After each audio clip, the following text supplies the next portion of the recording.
y gourmand. Eat, drink, man and woman, where the gourmandise is not a sin. If you go to bed at night without learning something new that day, your day is not complete. Luke Paquin, 1973. The Dining Experience.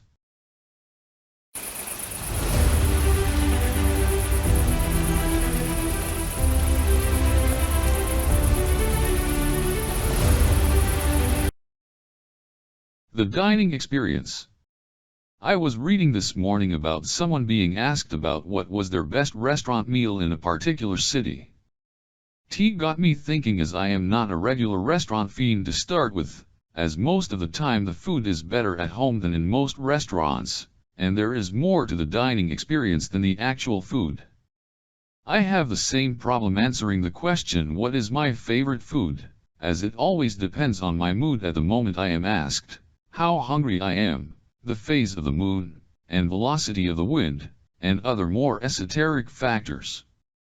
I have eaten in revered restaurants where the cooking was so good that there is no hope in this lifetime that I will ever be able to attain this perfection in my kitchen, in overrated restaurants living only on their reputation and or illness factor, in restaurants that serve solid but uninspired food, in fast food joints, in food stalls on the street, or in markets where I ended up with food poisoning, and in places that fit anywhere in or out of this spectrum.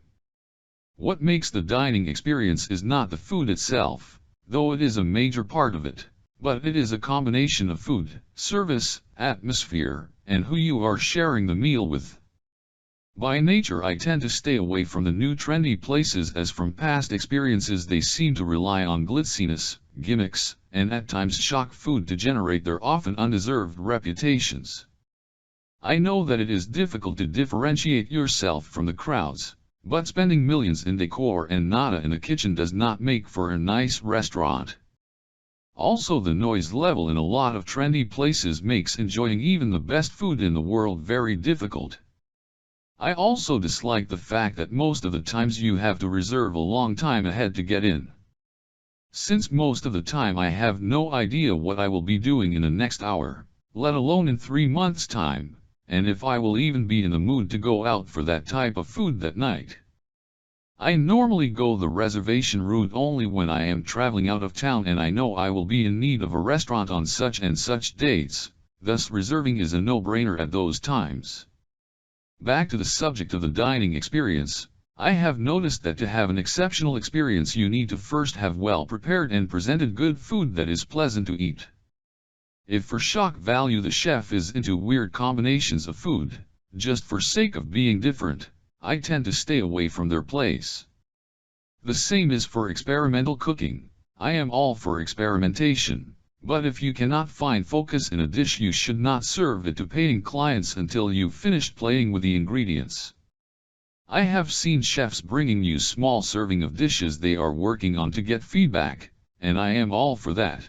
But I would not build a menu with untried recipes, just as I would not serve untried recipes to guests at home.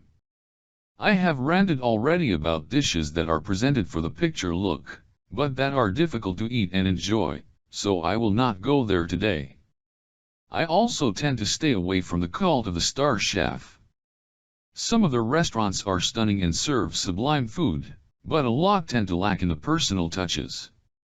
If they are at the head of a culinary empire, chances are that they are not the ones supervising the daily running of their restaurants, and whoever is doing a stellar job at it does not get the recognition they deserve, and normally stays in the background as not to take the stardom from the star chef.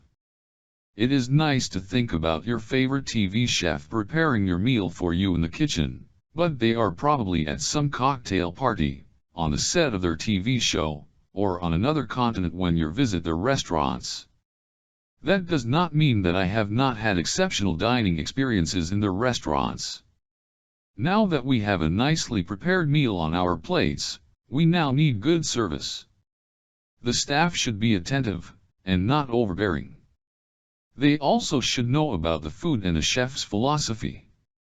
There is nothing more annoying than asking how a dish is prepared, or what an advertised ingredient in a recipe is, and seeing the staff running to the kitchen to ask. If the menu specifies an ingredient, it would be good idea to let the staff know what it is before letting them loose on the public. That is, as long as it does not go to the other extreme and they start pontificating about the type of salt they use, or refuse to bring you salt because the chef does not want you to ruin his dishes with it. Where was I? A plate of nice food, attentive but not overbearing staff. Next on the list is atmosphere. I tend to prefer a quiet, relaxed atmosphere to a frantic, noisy one.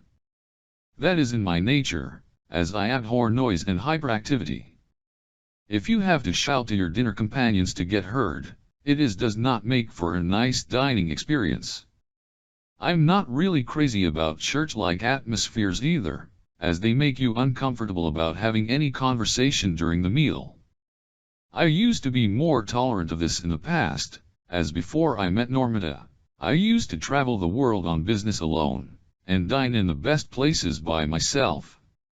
I could concentrate more on the food, at the detriment of not sharing the experience in those days, but I would not go back to them. Your preference of atmosphere may vary, but you have to be comfortable to enjoy the meal. Dining companions are important too. I find business meals, especially with new business acquaintances, to be normally strained, as you do not know the people, their tastes, and their ideas. It is a great way to get to know people, and it is one of my prime factors in doing business with anybody. I need to share a nice meal with them so that we can appreciate it together. I tend to stay away from doing business with people who do not share my love of food and wine, and the few times that I have not done so in the past, I paid for it dearly in the long run. Dining with loved ones and close friends is a rewarding experience, and it is one of the nicest things in life.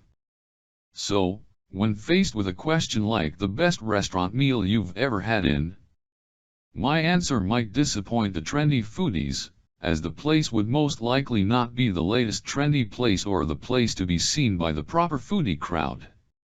It would likely be a place where I had great food and service, in a relaxed atmosphere, with the people I love. I tend to collect restaurant experiences in my mind as the whole experience, not just the badge of being at the right address.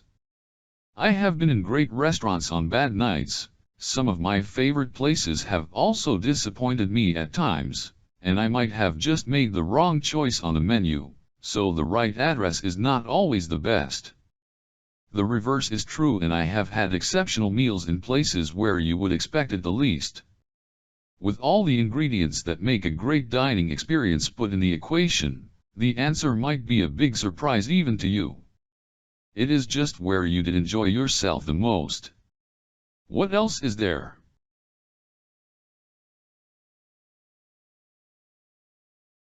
iGourmand. Curriculum Vitae, Luke Paquin. Facebook, YouTube, Twitter, Pinterest, Instagram, Zoom.